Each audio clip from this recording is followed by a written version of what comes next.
Rajnikant bhai. Jai Satsai Dandava. Jai Satchidanand. Where is Amma? Mahatma. Where is Amma? Is she there or not? Amma is slightly occupied. She'll join maybe. Okay. Why maybe? It's for her specifically. I kept her in mind.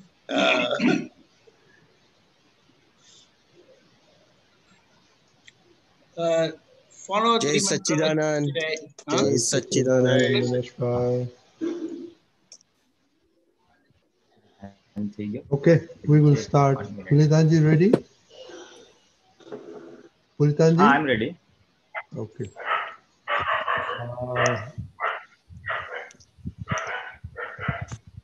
Okay. Trimantra Bola, can you please say Trimantra? Okay. Shrey, please repeat after.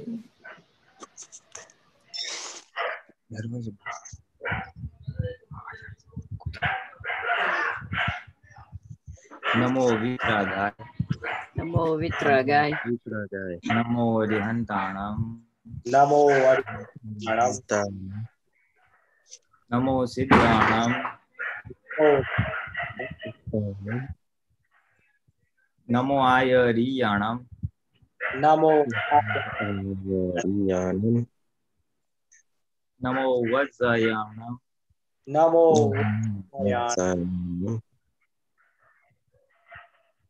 Namo Loe Sawa Sahunam. Namo Loe Sawa Sahunam. Eso Panchana Mukaro. Eso Panchana Mukaro. Sawa Pavapanasano. Sawa Pavapanasano. Manglanam Chasuvesim. Manglanam Chasuvesim. Padmam Havai Mangalam. Padamam Havai Mangalam. Om Namo Bhagavate Vasudevaya. Om Namo Bhagavate Vasudevaya. Om Namah Shivaya.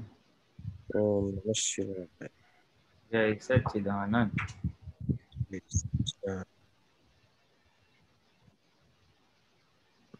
Jai Satchidanand. Welcome to the English section now, satsang. And we are very happy that we are introduced this. And with this, lot of satsang and science which Dada has revealed, it will be available in English. So all English people, English speaking and who understand only English,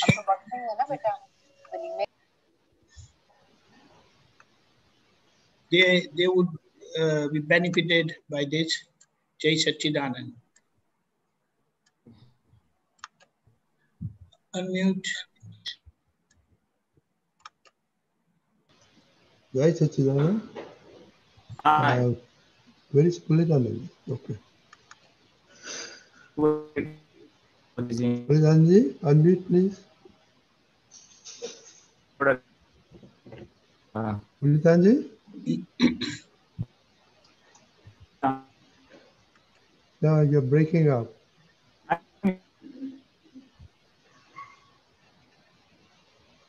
Okay, he has to come back. Deepakanji? Yeah, he should come back. Just a minute. There he is there.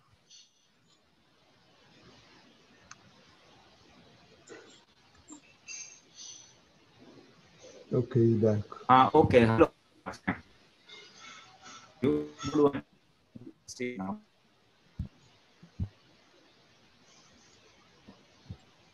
Am I Vitalji, your sound, unmute please. Pulitanji?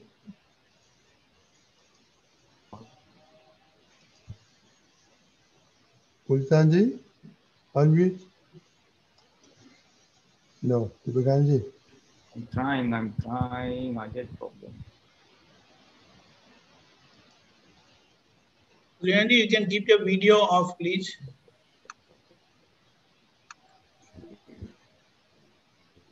No signal. He's not even coming on Spotlight.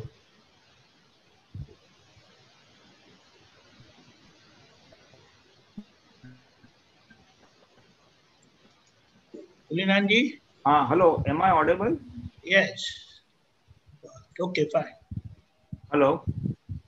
Pulinanji?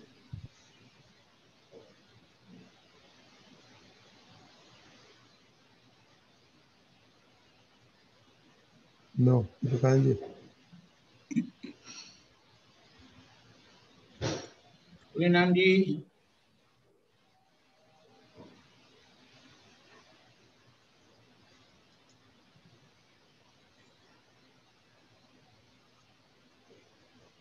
Pulinanji? Your bandwidth is very bad, it says here.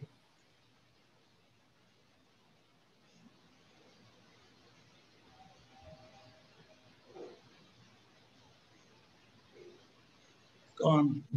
Can you start, Pulinanji? Okay. Okay, I will start with the first question. Deepikaji, the other day we had been invited to the friend's place whom we know for a while, and they know that we have been in Dada Bhagwan's science for many, many times. So the host just cornered me in the corner and said, hey, what is Dada Bhagwan? How, if somebody says that Rajni is involved in Dada Bhagwan, what do I say to our other friend? So can you please explain the basics of how we can explain the science easily to somebody else before we have turn to other questions? Sure. What I can gather over the years of experience, how I came across Tata Bhagwan and understood him correctly. We have the physical science, the physical world, and the science related to the world, physics, chemistry, biology, zoology. But these are external science. And what Dada Bhagwan explored, Mr. A.M. Patel explored, he went inside that if something is there outside, there got to be something inside also. Pulinandi, are you ready? Yeah, I'm fine. Yeah. Right. So the Video. we Shall I just got switch off the? okay. No, carry on. So he said. No, you can carry on. Yeah, okay. You can Okay. complete. You can complete. Okay, fine. So he said that if there is a sign that is working outside and we are living entities, then there got to be signs inside also. And he said that from several lives, he had been uh, in search of that science. And we have heard people talking about wisdom and those miracles what they encounter in their life and all that stuff. But then he wanted to have correct answers, exact answers. And in this life, uh, it culminated into opening the full blast of the knowledge of the pure soul that is there within us. But within him, it opened in its fullest extent possible in today's time. And he explained that situation as with that light of knowledge open within him, he could see all his mistakes. He could see and understand how the world is working, how people come together, how they pass through suffering, and all those questions from time immemorial, which were not answered or were not clear for him, it was cleared. And that's how uh, he enjoyed the bliss of that inner soul, because what happiness and unhappiness we encounter outside, they were or they are temporary. And everyone is looking for that lasting happiness, permanent happiness, what we call as bliss. And he found out. And with that uh, light of knowledge opening within him, he experienced himself in everyone. He got the answer to all his questions, that science of life and living. He said he thought. I mean, he found out that this science is living in everyone. It is present. We are living that science, but we are not aware of that science. So he says, if one becomes aware of that science, and that science is of knowing oneself, who one is, and when one comes to know who really one is, then with that knowledge, one can know, understand, experience, and live blissfully with the world outside. Like how it is said, having known that, everything gets known. So, what is that truth needs to be known? He knew that. I mean, he came to know that, revealed to him, that opened to him in on a railway station in Surat, and that is where it lasted for almost an hour, where he saw everything, understood how the world is working, who is running the show of the world, what is birth, what is that, what are these different forms of life, what is human life, what is the goal of human life, and what we should be doing as humans, what is nature, what are all these celestial bodies. Everything was uh, blatantly open in front of him with that inner light of knowledge opening within him. Okay. Yeah, thank you very much. Same question to Pulidanji because no questions are there. Pulidanji, if some non-Mahatmas encounter you and say, I hear you are in Dada Bhagwan. What is Dada Bhagwan? So how can you basically explain to him? Pulidanji? Yeah, okay. So, if we want to say who is Dada Bhagwan or what is the science of Dada Bhagwan, we can say he was an enlightened spiritual soul who had realized his own self, his true self, the spirit or the soul that we call. He was living separately from the soul. The body was separate and he was separate. And he had experienced the permanent or the infinite bliss of the pure soul. So in his infinite wisdom, he then revealed the entire science as how this world operates, who we really are, where permanent happiness lies, and how we should live this worldly life. So that was the core message of all his teachings. His teachings were, his satsangs or spiritual gatherings were generally in the form of question and answers, where all spiritual aspirants would ask questions to him and then he would give replies to them. The key thing was, the key message or the key uh, teaching was that realize who you are. You are not the name. You are not the body. Name and body are temporary. You are permanent. You are the permanent soul and permanent happiness. Each living being seeks happiness, and happiness, the permanent happiness lies in that permanent soul. In the absence of this permanent happiness, we seek happiness from external uh, our senses, gratification of the senses, the eyes, nose. Then we also seek happiness through material possessions, through money, etc. Because that is the way worldly happiness is perceived to be. All these are temporary. All these happinesses are again dependent on the body. If the eyes are good, you will enjoy watching movie on the TV. You see? So it's dependent on the body. Moreover, if really happiness was coming from a TV show or a movie, then what if you did that for 24 hours? Would your happiness multiply? No. So it is not really happiness, because if anything that gives happiness, the more that you do of it, your happiness should increase. So on the one hand, he tried to tell people that the happiness that you are hankering after, or the happiness that you are feeling that is happiness, is temporary, it is dependent on the body, and it's illusionary. It's not truly, it's very illusionary, because if you do more of it, you again get fed up of it. So then where is happiness? Happiness is in your true self. Then how to recognize the true self? Then he had the divine grace and power by which he could make an aspirant realize his true self, or the soul, in a spiritual ritual of about 2 hours, which we call as Gnan Vidhi.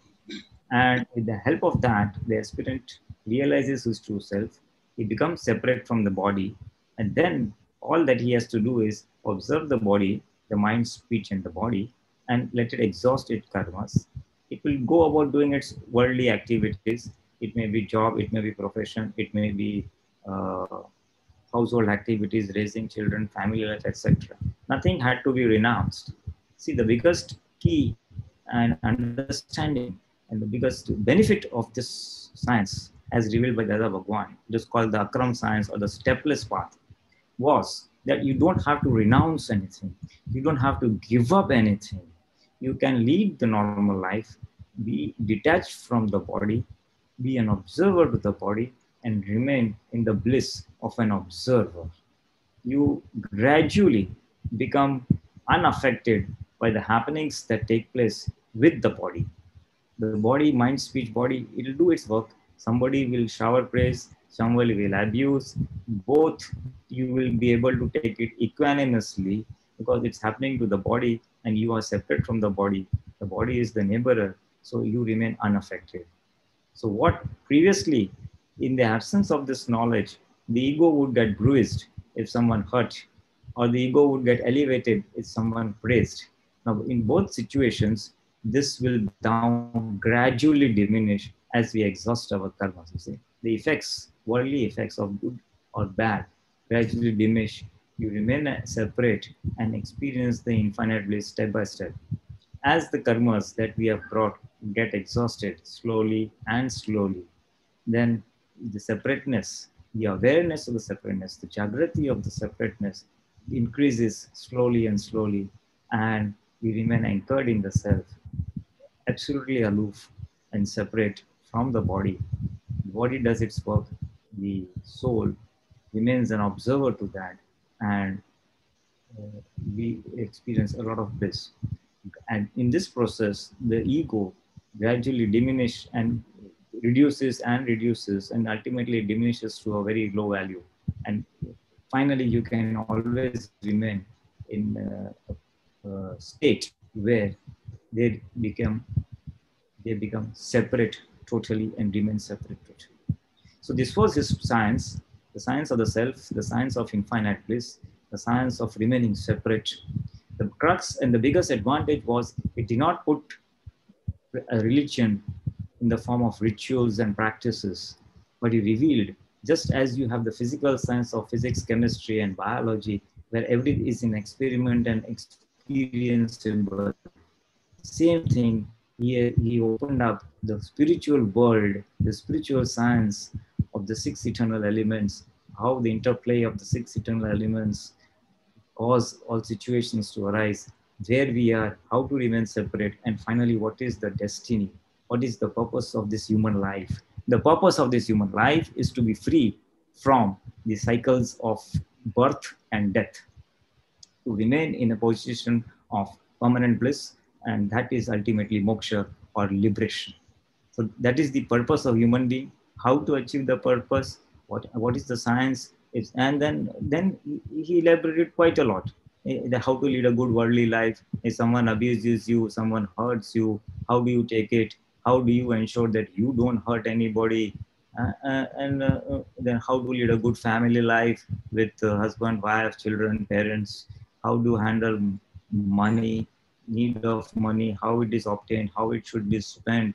So he had shed light on various worldly aspects, as well as on various aspects of purushartha, Thereby we can increase our awareness and increase our separateness and gradually uh, progress on the path of moksha. So this I would say would be a brief summary of Dada Bhagwan. Oh, that is very good. The Pulidanji, the couple of things you talked about: science of self, spiritual, science and purpose of human life, and Purusha and Prana. I think this is a good icebreaker for other people. Now, thank you very much. Now, we have also, it must have broken the ice, so we have questions coming up. You're very good. Akshay? Jai Sachidan Pulinananji. I have Yes. one question. Question as a parent. Uh, just recently, both Aptaputras talked about that Dada Bhagwan Gyan is science, is a science.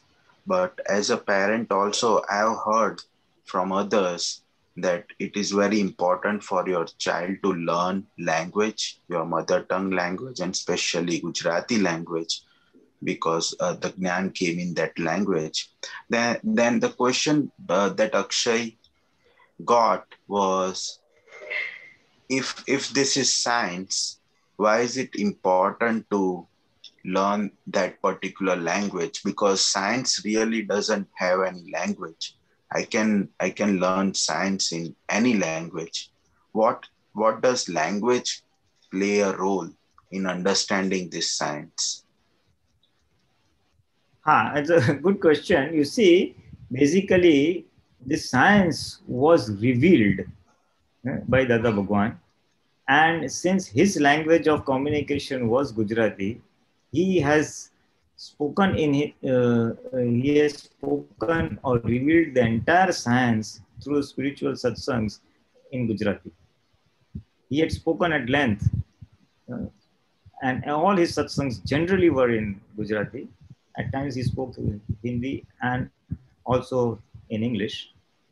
But the depth and the depth of the science and various aspects and phases of the science he has revealed in Gujarati. So if you understand Gujarati, you will be able to understand the science better, because some amount of the essence does get diluted when you try to translate.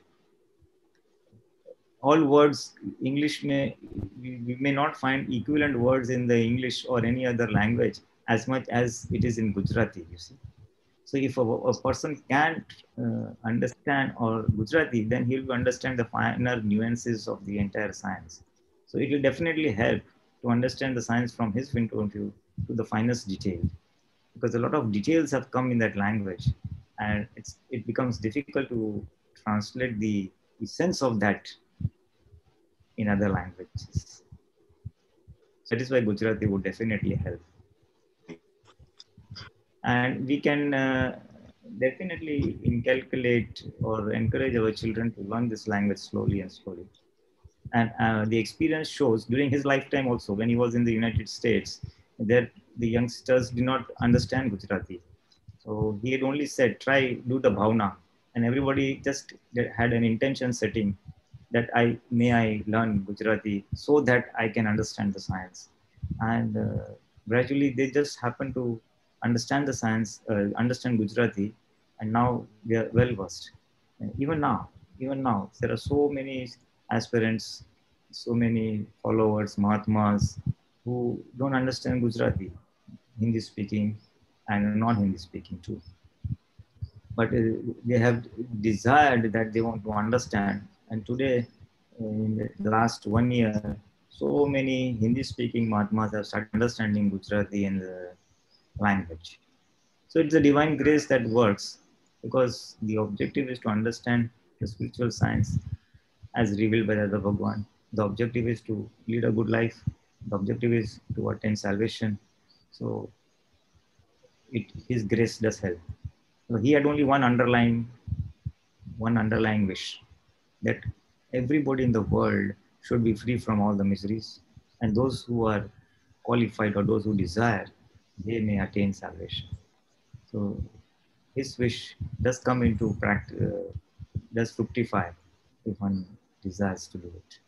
So the answer to your question is, to understand the deeper aspects of the science, it will be useful to understand the language Gujarati. Okay, Akshay? Akshay?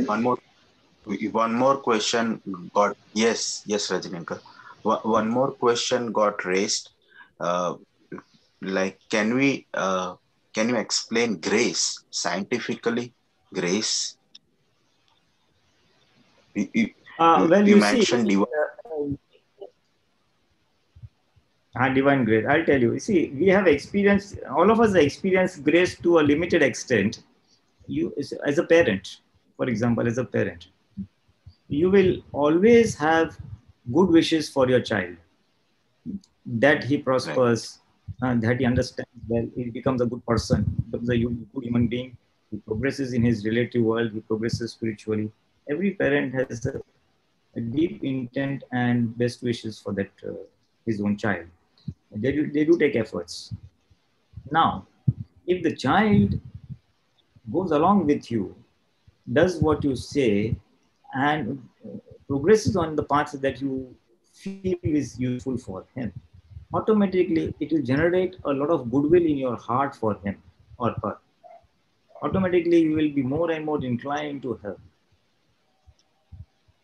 Compare and contrast it with another scenario where the child does not obey you, it abuses you, does not listen to you, then you'll have no feelings from your heart. Yeah, you will do all your duties as a parent, but that feelings from the heart will not be there. The well wish will not be there. You see.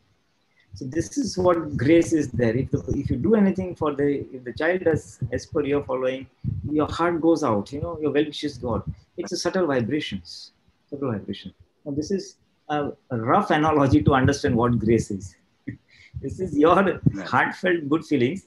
Similarly, it was his heartfelt good feelings for the entire mankind. For the entire mankind, that everybody be free from all sufferings. Everybody attain permanent happiness. So the science is that when someone you have intention and someone comes in your radius of that intention, grace flows. He gets it. Now let me tell you my experience on that. It's not direct grace, but I have found one thing, that if someone, I'm in communication with Mahatmas by way of my being an Aptaputra. So at times when someone remembers me heartily, just thinks of me for some reason, he has a question in mind or wants to understand some aspect of the other satsang or something. Right. I somehow get vibrations, and somehow I get an intuition to call that person. And I just happened to ring just to say hi, hello, Jai Satyan, and this I was remembering. So when there is a good feeling that every Mahatma understands the science, everybody practices, and those who also have that feeling that I want to understand, then a rapport is built up, and that connection is there. Now this is not grace, but I'm just saying how connection builds up, So he had a connection for the welfare of the entire mankind, and everybody who also desires, yes, I want to prosper, I want to be happy. He somehow comes in that connection, and he gets the grace, or he gets his blessings, or he gets his guidance, if I may say so, how to progress on the path. This is a rough analogy of what that grace is. It's something to be felt. You can't, little difficult to put in words. Thank you. That, right. But one question from that, what I want to understand, if my understanding is clear. My understanding is I can gain knowledge scientifically, gain knowledge by two things. One is do experiments on my own and then gain knowledge from the results or observations of those experiments. And second is through grace. Grace basically is to sit with knowledgeable person and get the knowledge directly transferred from that person. Is that the right understanding? Or is it only grace? No, grace is not like that. Grace is, see, his grace is there. It's free flowing in the cosmos or on this planet, let me say it. His grace is free flowing. Anyone who wants to tap into it, he has to just tap into it. That's all. By connecting to his own welfare, personal welfare. Let me put it the other way. The knowledge part that you said, the knowledge part is it's a universal science, not only for connected with Dada Bhagwan or spiritual science or liberation science or moksha science, but it is connected with any field. If you want to excel, say to become a good engineer, say to become a good social worker, anything, then if you put that intention and desire, you will get the all the required knowledge, information. You will come in contact with people who have that information, who will make you achieve that goal that you have set for yourself. You see? So that is a universal law in all aspects of human life. Right. You get what you ask. Someone wants to become a cheater or a big an expert thief or expert pickpocket, then he will get their required guidance from such a person. Knowledge can be gained from an expert that way, and it's always, you see, the fundamental rule of this world. You always need a guru or a guide who will help you to go where you want to go, whether it is materialistic world or the spiritual world. To become an engineer, you need a engineer to guide you. To become a doctor, you need a doctor to guide you. Similarly, to become a spiritual soul, you need a person who has attained that experience level to guide you. So that is the guidance aspect. Understood. Grace follows when you do exactly as that, you get something, that it's a heart connection. Correct. Okay, Understood. Akshay? Okay. Thank you. Jai Sachidanand. Jai Sachidanand. Hemabin? Hey, Sachidan. My Yes, English is perfect English, okay? Listen, we had a Kami Dada's Gnan Vidhi in English. That time I was there and I listened that all English word, the same thing like Dada Bhagwan said. But in English, some word I understand, some not understand. By I understand one word.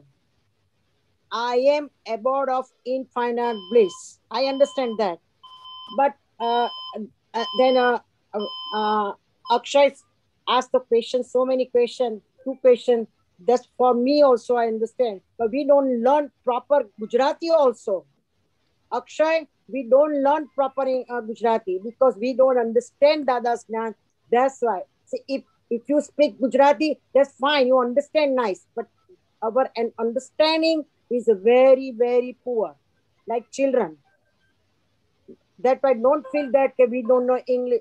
I feel all the time English because my grandchildren are always speak English. And I asked my granddaughter one day, I say, you understand what God you believe? Right away she say, I don't believe outside God. I believe in inside God. What question I have inside? I don't give any answer. You understand that? And then I explain me, and then so many times Apta Putra came here, they take the lesson for children also. That time my other daughter asked the question all the time, what is a Shuddhatma? They explain all the time, we have Shuddhatma inside his body, because they always said Gujarati. See, and they don't understand. Only what they understand is Dada Bhagwan, Shuddhatma. My daughter always asks, what is a Shuddhatma? That's, I understand we are Shuddhatma, but what is the next answer? They don't give answer proper. So what is explaining? You go school all the time in English school, then you understand. My question is, our is a, you are always right, because see, that's why I'm always in a understand English more, because I want to teach them. My grandchildren, sometimes they come here. We can't say anything with true words that I understand. That's it. Whatever they want, I give it to that money. That's not important for that. We understand. I learned from Deepak Bhai, Apta Putra. I understand that later he gave it to Dada Bhagwan. Deepak Bhai, you understand that later. what you see, what you believe. That one sentence he give to that touch me my heart. And that day, our parents, what you give it to that not important. What you your behavior, they go to children. Am I right? Yeah. I had the question that. Now that's true. If you want to really train children, then you have to behave accordingly. As they say, you have to walk the talk. Your actions and your speech have to synchronize. You have to practice what you preach, especially with children. Children, they absorb what they see rather than what they listen. You teaching them waking up early will not work. If they see you waking up early, if they see you doing it, Aarti, if they see you not leaving food in your dish, they will practice accordingly. If they see you killing a mosquito, they will also kill a mosquito. Actions speak louder than words. As you see, so you reap. So we really have to. Thank you. My English is perfect, right? English. Anyway, you had one simple. No voice. As you see, so you learn. As you see, so you learn. That's the phrase. So that is true. Dada Bhagwan was also there. We learned from Dada Bhagwan precisely the same way. We learned purely and purely from his speech and behavior. We could not recognize his inner state of being to the extent in his presence. We were purely his behavior, by his speech, by his loving nature, overflowing love, Prem Swarup. So actions always, if you want to teach someone, then whatever is there within you, strength of character, as they say, Charitra Bad. Strength of character is of prime essence if you want to be a teacher. If you want, you have to set an example yourself. Mahatma Gandhi practiced what he spoke. Yes. And that is the truth. So if you want your children to behave, act, understand in some way, then you have to set an example. It has to be in you. I can tell you, I've seen the other way. You aside the satsang, just one little example. I see one very small, maybe a 2 or 3-year-old daughter, girl. And she would put lipstick, she would dance very well and all. I was wondering, where did you learn all this? I saw mama, I saw TV, and fat, they learned everything. So children grasp whatever they receive in the materialistic world from TV or elders, or in same with spiritual world, they always come from the elders. If you watch TV and then ask them, don't watch TV, they cannot work. You have to sacrifice a lot. To be a parent is a way. Rajni uncle, મારું English કેવું છે? Okay, afterwards, we have less time. Hebaben, okay, Jai Sachidanand. Jai Sachidanand. Kashyap bhai. Kashyap bhai. Jai Sachidanand to everyone. Jai Sachidanand Pulinanand ji. Jai Sachidanand ji. My question is that what is the difference between this Nishchay and Bhav? Nishchay and Bhav, what is and Bhav? Nishchay means to make a firm resolution, a firm determination. And Bhav is an intention, that I intend to do this. So do we do during Nishchay, we also do Bhav, is it right? Yeah, that is understood, because obviously you will do Nishchay, you will do a firm determination to do something. Yes. So as a resolution or that determination for what? That it is inbuilt into it. So there is no clear boundary like that this is Nishchay and this is Bhav, and that we are doing now Nishchay. So it is mixed, right? No, I explained right now. Bhav means this is what I wish. And Nishchay means to make a very firm resolution. Yeah, but during resolution also we have some bhav, right? When you make a very firm determination, that is your Nishchay. But Nishchay to do what? Then that to execute a particular wish or a particular goal. Goal, yes. So bhav also comes in. Obviously, you will do a resolution to do something, but that goal has to be there, na? Goal has to be there. And next one, another thing is, what is manbhed? Manbhed means difference of opinion. Not difference of opinion. Manbhed actually, where the difference of opinion widens to such a large extent that the mind breaks down. Breaks down in the sense his thinking and your thinking, the opposite person's thinking and your thinking don't match, and internally you just there's a big barrier between the two, mental barrier. Mentally, both of you are poles apart. Mentally, you get poles apart that somehow I will just not be able to match with this person, or somehow I'll not be able to match with this person's line of thinking. So the mind breaks down. That is called manbhed.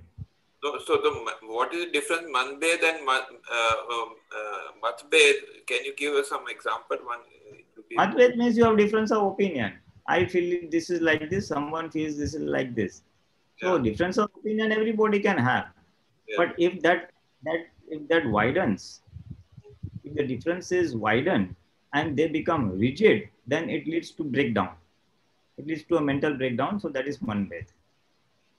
So can you give an example? It will be clearer, that when it is matbhed and when it is matbhed. So difference of opinion, though you have day in and day out. Yes. You differ with so many viewpoints with your family members. You say, let's go this at 4 o'clock. You say, no, we'll go at 4:30. But then somehow you adjust. Either you go at 4 or he comes at 4:30. But then if that happens every day, that fellow doesn't listen to you at all and does always the way he wants, then your mind breaks down. That I just cannot get along with this person. Your mind says, I just cannot get along with this person. That's all. And the mind breaks down. So that is called manbhed. Okay, I got it. When the thinking also, it cannot match, Yes. In matbhed, there is some space for thinking to match. There is scope. Yes. Thank you very much. Jai Sachin. Jai Sachidanand. Pooja? Jai Sachidanand. This is more of like a foundation question for the Namaskar Vidhi. I was trying to decipher the difference between when you say Bhagavad Swarup, Shuddhatma Swarup, and Tattva Swarup. And the only one that I really think I understand is when you say Tattva Swarup, that's pure Chetan, pure Chetan. But between Bhagavad Swarup and Shuddhatma Swarup, can you maybe provide some insight on how to think about them when you say it? When you say it in the Namaskar Vidhi? Basically, just a brief, before we answer that question was, the Namaskar Vidhi, the previous sentence in the Namaskar Vidhi, Akka Brahmana Jeev Matrana Real Swarup ne Atyan Bhakti Purvak Namaskar Karu chu. I bow to the real in entire, all the living beings of the cosmos, of the Brahman. Now, what is that real being? Then what that real being is, that is defined in the remaining three obeisances. Real Swarup, a Bhagavad Swarup. That means this real Swarup, the true self, the true real self, is seen as a Bhagavad Swarup, and that means we look at from the person in whom this soul has got manifested. That body is called Bhagwan. Bhagwan means that body in which the soul has got manifested. Krishna, Ram, Bhagwan. Why they are called Bhagwan? Because the Atma was manifested, the soul had got manifested in that body form. So we cannot see the soul of anybody, but we can see the body of that enlightened being. So that he's an enlightened being, or the soul has got manifested in a particular person. How do we feel? Because his external body is having some traits and characteristics. So we call him Bhagwan. So real Swarup, Bhagavad Swarup. So I'm able to conceive the real Swarup by the physical Bhagavad Swarup, the external Bhagavad Swarup, those Bhagavad qualities, divine qualities. Then real Swarup a Shuddhatma Swarup. Then he goes to the Tattva. That means the real Swarup is the pure soul within each and every living being. The real being, the obeisance that I was saying to the real Tattva in each real elemental form, in each and every living being, So what is that real elemental form? It's the pure soul. Real Swarup is Shuddhatma Swarup. Real Swarup is the pure soul.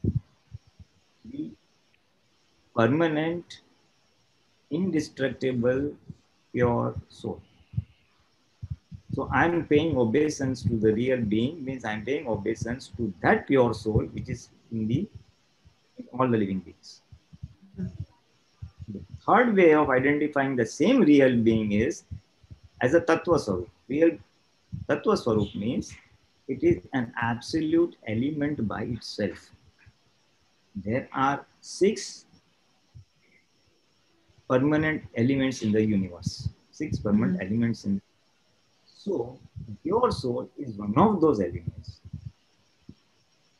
So in absolute terms, without having any reference to the body form, without having reference to anything, it's a pure element by itself.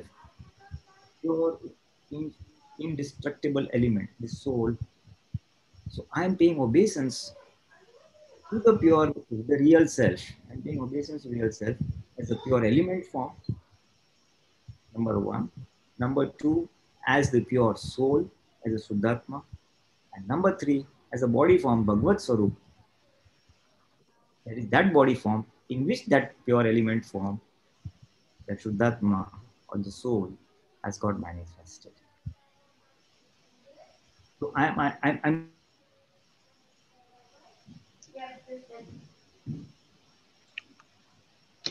I think he got frozen. Yeah. Pulijanji?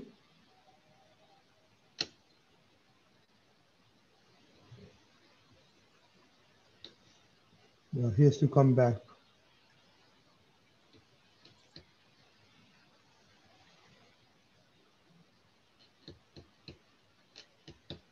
to say. Pulijanji?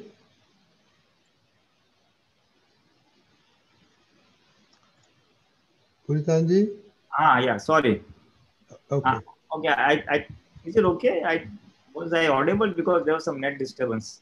No, we lost you, but now, okay, go ahead. I very briefly say, okay, real Swarup. So we are trying to pay obeisance to the real element in 3 ways. One is the body form, Bhagavad Swarup, in which the pure element or the pure soul is manifest. One is the pure soul, the Shuddhatma. And third thing, the same thing I'm calling as a pure, indivisible, indestructible element. The 6 eternal elements that are there in the entire cosmos, pure soul being one of them. So I'm paying obeisance to that pure element, the indestructible element. Okay, It's so there are thing. 3 synonyms of real being. It's the same thing, and the way I view it as an element form, pure soul, or as the body form. Okay. As a scientist, will look it as element form.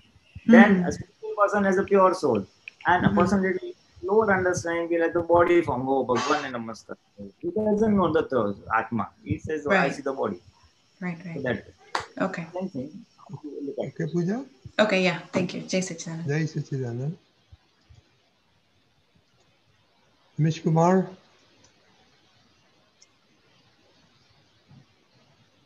Jai Sachidanand. Pulinanaji, can you explain what are the other 3 elements? You already explained the 3 elements. What are the other 3? There were total 6? No, I explained only one. The pure, the 6 eternal elements are. The 6 eternal elements are. One is the pure soul. That is our true self. Second is the atoms, if I may loosely call it, it is called Parmanu in Gujarati. It is a still subtle form of atoms. Or if I may say so, the second element is the smallest indivisible part of matter. Grossly, it is one is pure soul, one is matter, but not matter, but the smallest indivisible part of matter. If you keep on dividing, till you come to the smallest part, which you cannot further divide, that is called Parmanu. So that is the all matter, if you may say, loosely. Pure soul is the first eternal element. Matter is the second eternal element. Space in which we are, that is the third eternal element. Time is the fourth eternal element. And there are two elements, one which aids motion, Gati Sahik Tattva as it is called it, the element which aids motion to go from place A to place B. That is the fifth eternal element. And the sixth eternal element is the one which halts the motion or stops the movement. Sthiti Sahik Tattva ene ke chhe.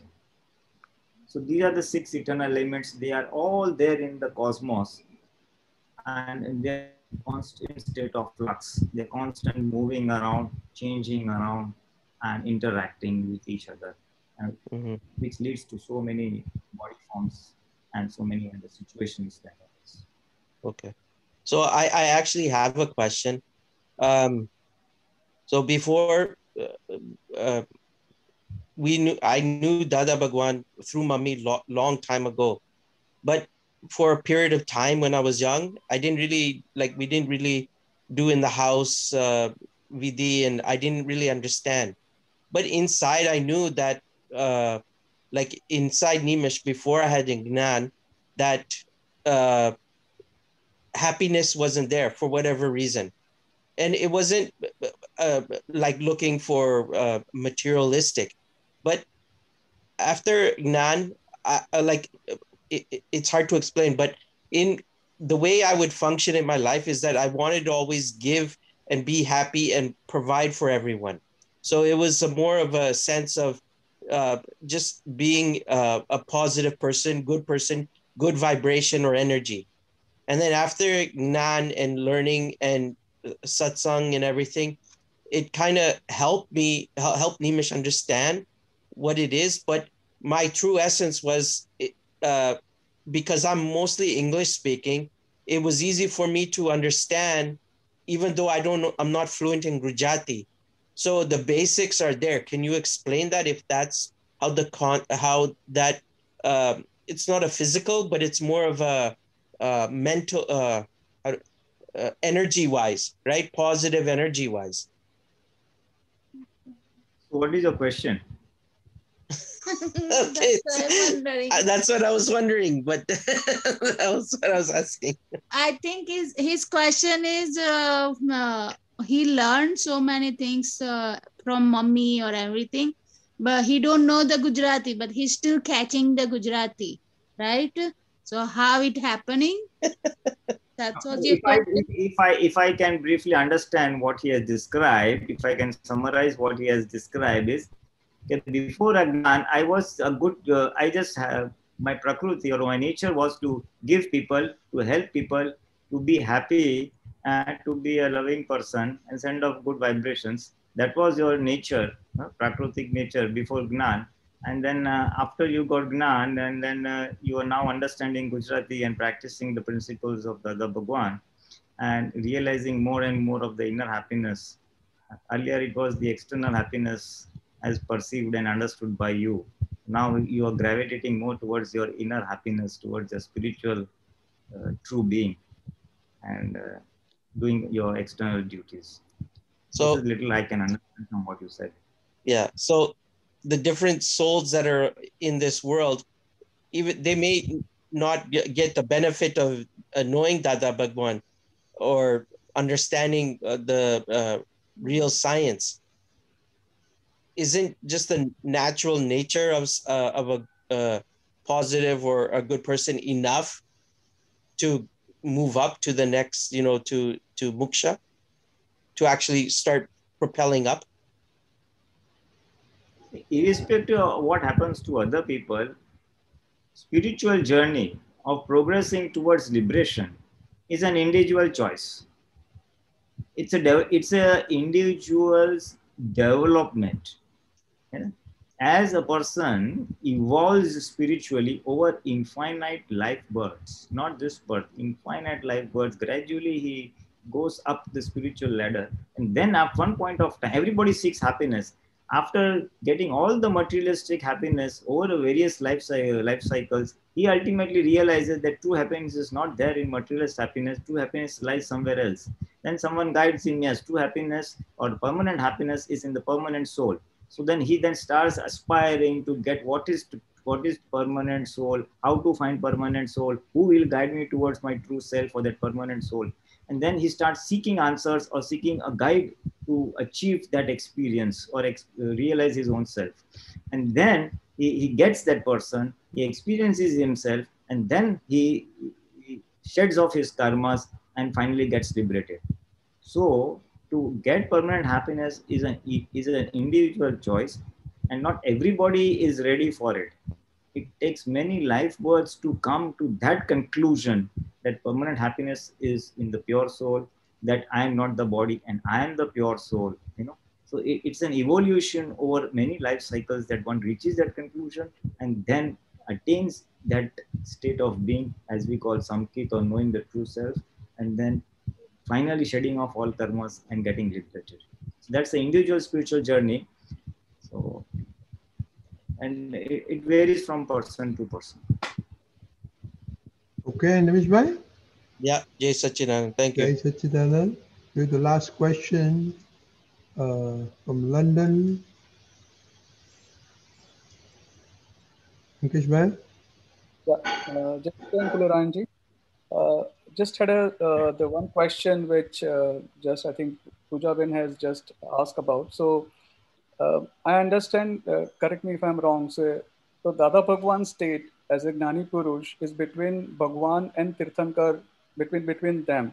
So when you say real Swarup a Bhagwat Swarup che and real Swarup che Suddhatma Swarup na namaskar karo, real Swarup Tattva Swarup. So in which category Dada Bhagwan fall in?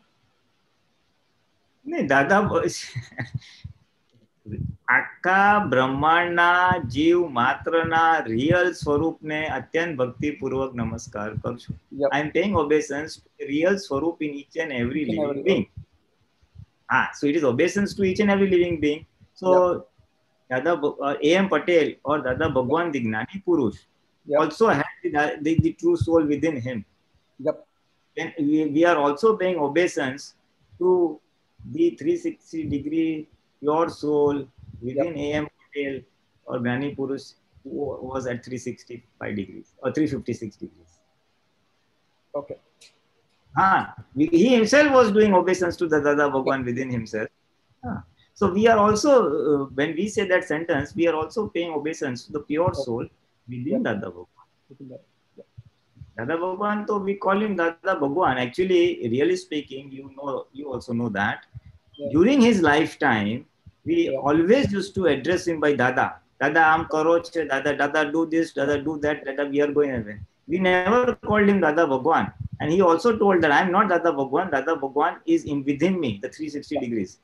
That's true. We are now we are talking about him. When we say Dada Bhagwan, we really mean A.M. Patel, 356 degrees, the enlightened spiritual person.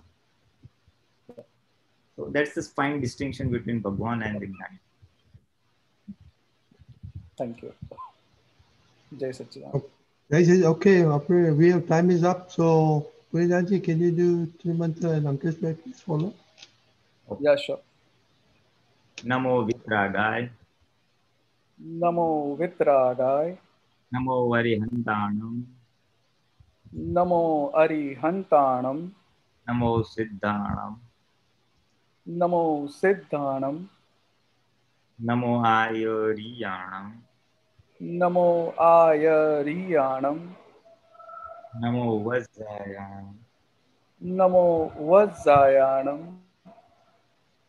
Namo Loe Sawa Sahunam. Namo Loe Sawa Sahunam. Eso Panchana Mukaro. Eso Panchana Mukaro. सौवपावपणासनो सौवपावपणाशनो मङ्गलाणं च सव्येसिं मङ्गलाणं च सव्येसिं परमं हवै मङ्गलम् परमं हवै मङ्गलम् ॐ नमो भगवते वासुदेवाय ॐ नमो भगवते वासुदेवाय ॐ नमः शिवाय ॐ नमः शिवाय सच्चिदानंद जय सच्चिदानंद Jai Satchidanand. Next program announcement at 7:45 we have Junior Forum. Then at 9 p.m. we have Worldwide